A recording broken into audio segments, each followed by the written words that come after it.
Greetings, my lovelies. This is that creepy bald guy, and welcome to my review of Fantastic Beasts and Where to Find Them. Title just rolls right off the tongue.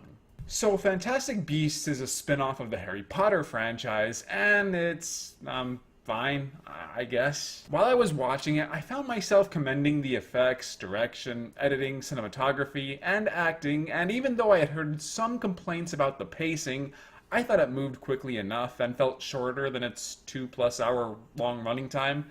But after I'd finished with the movie, I realized it was a pretty lukewarm experience. There are a few reasons for this, all surrounding the arc of the narrative. For one, the characterizations are so thin.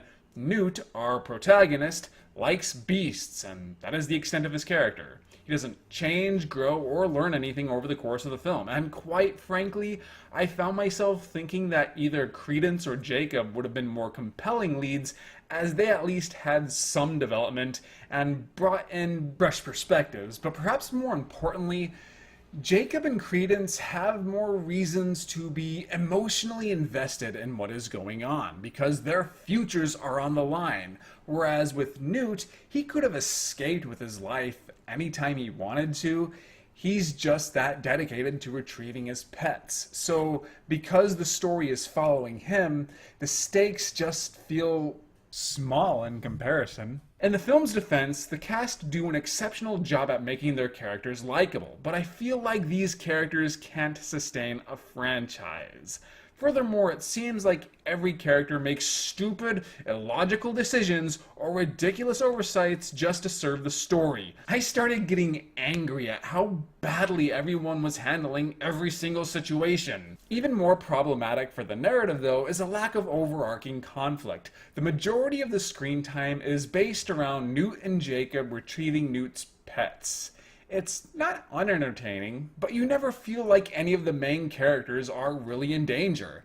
There is certainly something menacing brewing in the background, but it runs parallel with our heroes, who don't even know what is happening until right before the third act.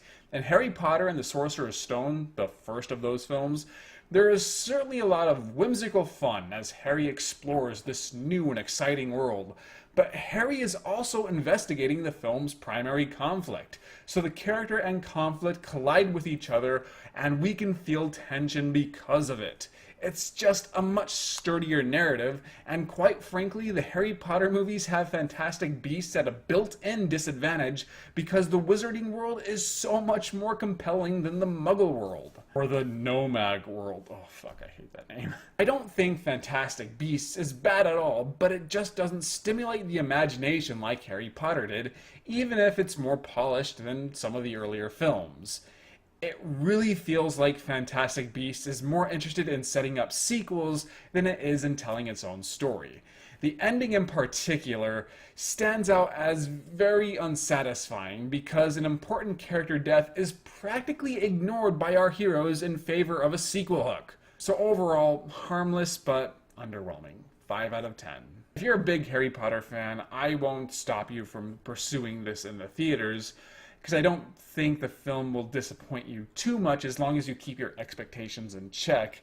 And if you're not a Harry Potter fan, then don't bother with this at all. And if you're like me, where you get some enjoyment out of this series, but you wouldn't really describe yourself as a passionate fanboy, I'd just say go ahead and wait till it comes out on DVD and Blu-ray. I did not do a written review of this, but I have done written reviews of Tremors 3 and Killzone 2, so please read those. Follow me on Facebook and Twitter, and I hope you enjoyed this video. Comment and let me know what you think, and I shall see you guys later!